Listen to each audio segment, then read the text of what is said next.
I've made rocket stoves out of a Freon tank, well casing pipe, a propane tank, and I've never made one out of the simplest and most basic components you're likely to find sitting around your home.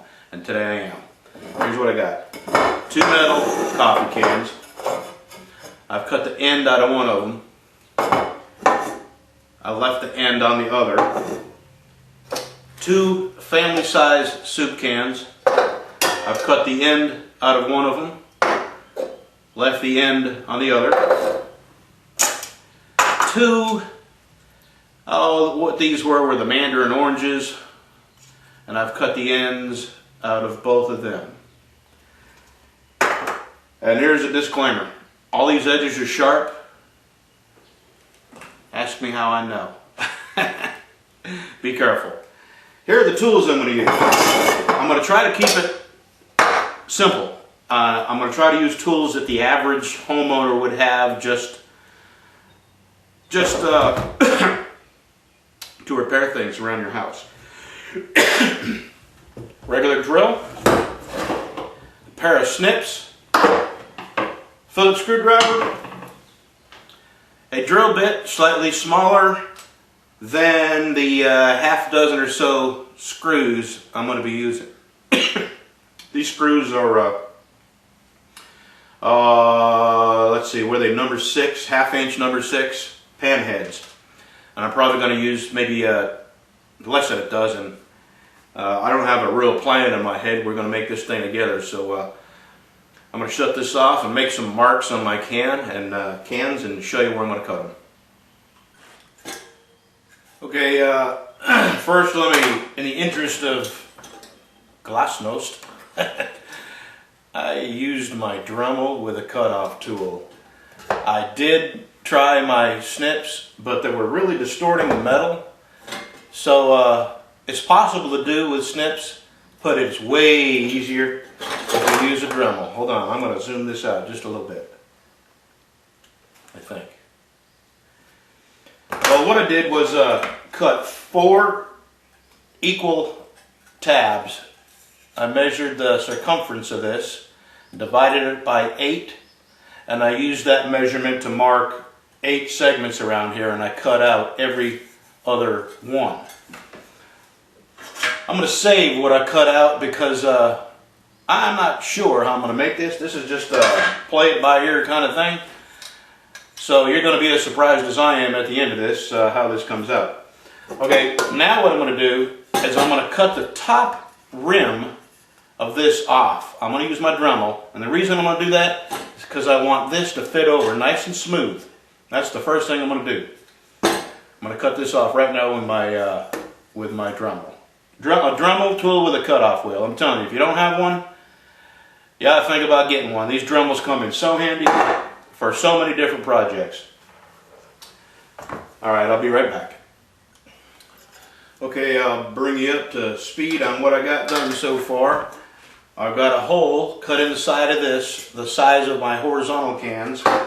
And the ones I'm using for my horizontal cans are the 2 smaller mandarin orange cans. My vertical pipe that I'm going to be using for the vertical chamber, I've got a hole cut in that the size of the mandarin orange can. And here's what I've done. I've sort of angled it to fit in there. And that tab right here that I left, I'm just going to screw there just to hold this together. Once this gets inside the can, I'm pretty sure it's going to hold together pretty good. And the can that I'm going to add to this, I've measured the diameter, circumference, and divided it by 8. And it doesn't matter what the measurements are, you can do your own math, because every can is going to be a little, your cans that you decide to use might not be the same as mine, and I don't want to give you measurements that won't work on your can. So what I did was just make 8 segments around here and cut every other tab out, and this is what I'm left with. And I did that on the horizontal one. I did that on the vertical chamber. And I'm going to do that. Oh, I already did it. I'm ahead of myself here. And I did it on that. Same way. This will go down over that, get screwed together. This will go in here, get screwed together. And the vertical chamber will get screwed together too. I'm going to do that, put everything together, and then show you what I got. I just wanted to show you that I cut all these little slits around the upper edge. I only went down about a half an inch, and that's so this lip will fit inside the can that I'm going to slide over it without bending this or distorting it. I've got this built and screwed together, and what I did was use the screws, and then when I got it assembled, take the screws out and cut them down to about 1/4 of an inch and reinsert them. You can just cut them with a pair of snips or your Dremel tool. And now I'm fixing to assemble the biggest part of the stove here. Okay, I can't remember what I showed you because it's been a few minutes since I went in and got some iced tea. Anyway, I got the sections assembled and screwed together, and I've cut the screws off, about 1/4 inch long. I saved the top of one of them, and it's going to fit, when this goes down inside of it, it's going to fit over it like that. And don't have any vermiculite. I got to go get some vermiculite, but what I want to do now is put this in here, assemble it, and then screw the last piece on the end of it. You can't screw it together until after you get it in here and it comes out that hole, and then I can screw this on. Otherwise it will be too long to get in there. So that's what I'm going to do next. Okay, I don't have it held together yet, but I'm just holding it together by hand so you can have a look at it. That's what I got so far. I do not have the vermiculite to go inside of it yet, but I'll get it tonight, and I'm going to cook on this tomorrow. I might cook some burgers or something. I'll do a boiling test and cook some burgers. And this could have been done with snips.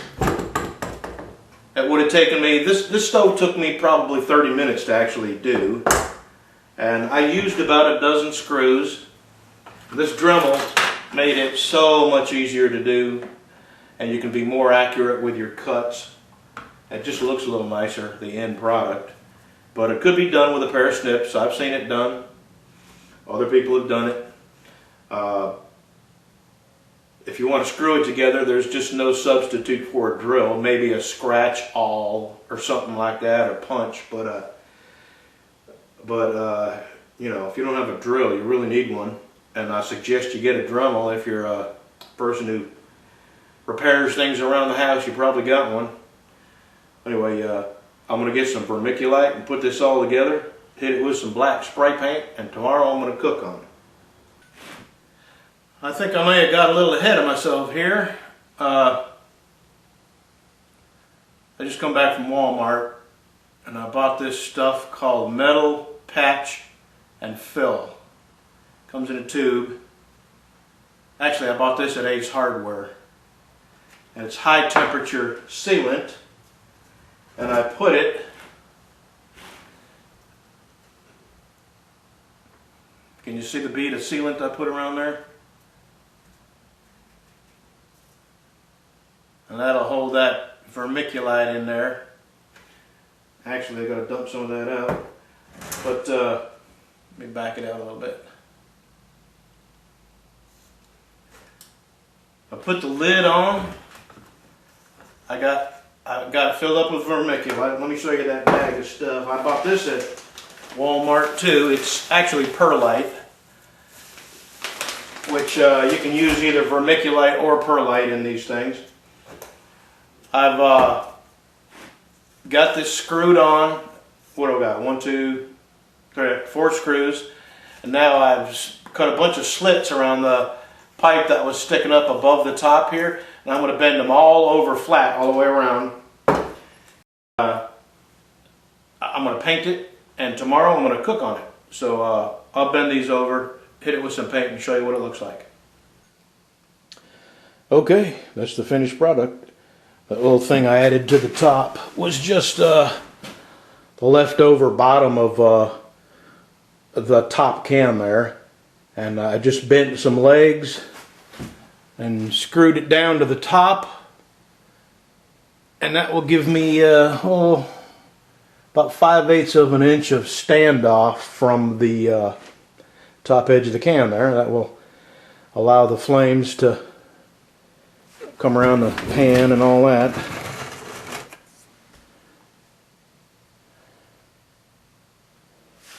Alright, tomorrow I'm going to cook some burgers. But I'm going to put this up right now. That was pretty easy. Only took, including the painting, probably an hour. I could have done it quicker if I had a plan in my head, but I just sort of put this together as it came together. So if you have any questions, I'd be happy to answer them, and you should try this. It's pretty fun, and it's pretty simple with just some really basic tools and some really basic components. 2 coffee cans, 2 family-sized soup cans, and 2 mandarin orange cans. Alright, thanks for watching.